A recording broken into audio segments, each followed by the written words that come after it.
Happy Friday, everybody. Thanks for logging on to the weather section at abc15.com. Not a whole lot going on here in the valley with the exception of the heat, but let's focus in on Hurricane Earl. There's this cold front right here back across Pennsylvania that is the saving grace, meaning keeping Earl from making landfall. So there's the center. He's racing towards the northeast at over 25 miles an hour. So we're getting the outer bands over Long Island, southern Connecticut, and the Cape Cod area. But again, no landfall expected, but close enough for tropical storm force conditions up near Cape Cod and parts of Boston. We officially hit 111 today, 81 the overnight low, so we almost tied the record of 112 back on this day in 1983. Most of the valley between 108 and 110 from Scottsdale down to Gilbert, Queen Creek at 106. Same score up in Fountain Hills. We get to 107 here at Anthem, 106 out at Deer Valley. Glendale topping out at 110. Likewise, Avondale, Goodyear, and as you head out towards the Tonopah area. Most of the state, I mean, look at the western deserts here from Bullhead down to Havasu and Yuma, up around 112, 13, 14, 101 in Tucson, but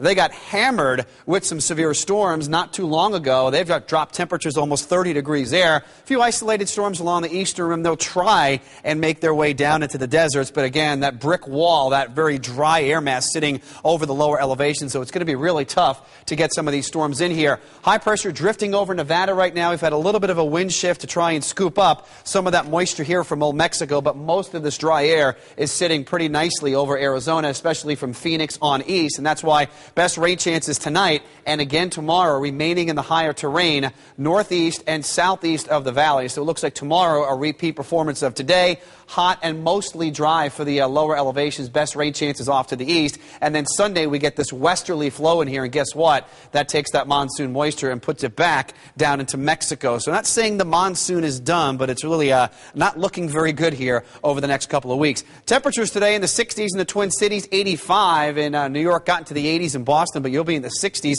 with heavy rain as Earl moves offshore. 90s for the southeast. Very warm in Boise today at 93. So as we look at some of the temperatures tonight, we're forecasting 38 in the South Rim, mid-50s and lower 60s from Prescott down to Payson. A warm one for most of the state tomorrow, but about a degree or two cooler compared to what it was today. No excessive heat warnings. They expire at 8 o'clock tonight. Mid-70s and low 80s tonight. Fair skies. Might see an isolated storm, but most of that northeast of the valley. And then temperatures staying hot for the holiday weekend, but slightly cooler towards Labor Day. And then we'll see some mid-90s pop up by next Wednesday, Thursday, Friday.